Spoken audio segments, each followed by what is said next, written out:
ఎరా ఏమైనా గుక్కుతున్నా? ఎవరితన్నా పడిందా లేదా? ఆ?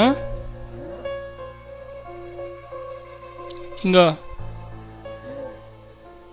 ఓ యాదమ్మ, ఓ పొల్లమ్మ, ఓ కనకం ఎలా పడేశారో చూడు. పొద్దున్నే 8ంటికి లేచి 9ంటికి రెడీ అయ్యి బాడీ నిండా యాక్స్ కొట్టుకొని కాలు ఎగరేసుకుంటూ సీటులో ఏ సినిమాలకు వెళ్ళాలో తెలియక గర్ల్ ఫ్రెండ్ పైకి ఎక్కి వెనక కూర్చుంటే అటు ఇటు చూసి ముద్దు పెట్టుకోవడం నా చిరాకు. ఎరా మీ ఇంట్లో అందరూ తేడానేనారా? ఎవ్వరికీ సరిగా లైన్ రాదనుకుంటా.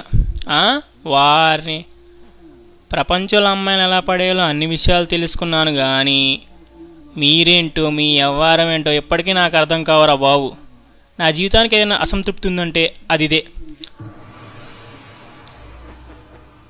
పద్ధతి. ఇలా అన్నయ్య రోడ్డు మీద చూసుంటారు, ఎంత గొడవ చేసి ఉంటాడు ఒక చిన్న ముద్దు కోసం. ఒరేయ్ రోడ్డు మీద వద్దని చెప్పండిరా, ఎలాలో పెట్టాలో చెప్పండిరా, వదిలేస్తానండి అలాగా. వాడు ఆ రోజు ఆ అమ్మాయిని వదిలేయడం కారణం నువ్వని తెలుసుంటే ఏం చేసావన్న నాకు తెలియదు. ముద్దు పెట్టేదాకా చూస్తూ ఊరుకుంటాం, మరి పద్ధతి మార్చుకోండిరా అంటే అబ్బే మేము మారం ఇలాగే ఉంటాం, ఎవరికి నష్టం ఏండే. అలా లవ్ చేయి ఇలా లవ్ చేయని మా బాబీ చెప్పలేదు. దారి నెల్లి కొట్టం మాట నేను ఎత్తుకుంటాను.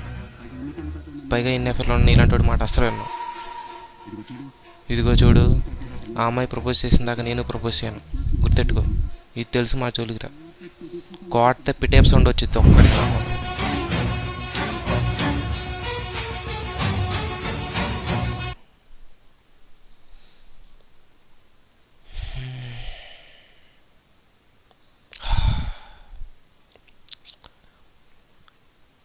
ఎంత అల్లాడిపోతున్నారా అబ్బాయిలు అమ్మాయిలు లేక. 4 years మొత్తం సంకన ఆగిపోయింది.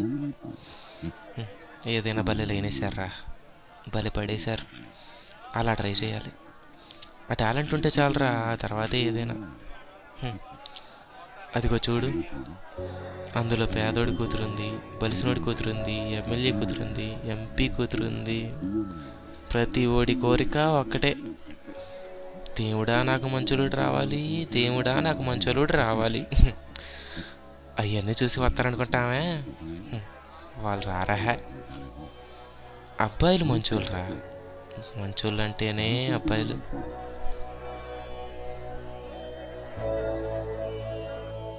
ఏమిచ్చానరా మీకు? బైకులు ఇచ్చానా, కార్లు ఇచ్చానా, ఐఫోన్ ఇచ్చా చాటింగ్ చేసుకోండిరా అని. ఒక నాన్నగా ఏమివ్వగలనరా మీకు? ప్లాన్లు డబ్బులు తప్ప దానికి మించి ఏమివ్వగలనరా? ఇదిగో ఈ జన్మకే అది నీ లవరు, ఈ జన్మకే ఇది నీ లవరు, ఈ జన్మకే నేను మీ బాబుని. అక్కడ దాకా ఎందుకురా, నాకెంతమంది లవర్స్ ఉన్నారో నాకే తెలీదు. అందుకే ఎదురొచ్చే ప్రతి ఫిగర్ని హాయ్ బేబీ హవారు అని పలకరిస్తే చాలు. అదేమని మన కోసం ఏం కోరుకోవాల్సిన అవసరం లేదురా. అలా కోరుకోవాల్సి వస్తే పక్కింటోడు కూతురు బాగుండాలని కోరుకోవాలి. దేవుడా, నిజాయితీగా లవ్ చేసే ఏ అబ్బాయిని తన లవర్ నుంచి దూరం చేయకు తండ్రి, తన లవర్ నుంచి దూరం చేయకు.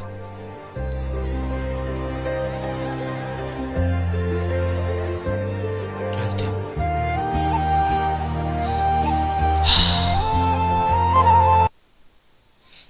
పండి ఫిగర్ వెళ్ళిపోతుంది.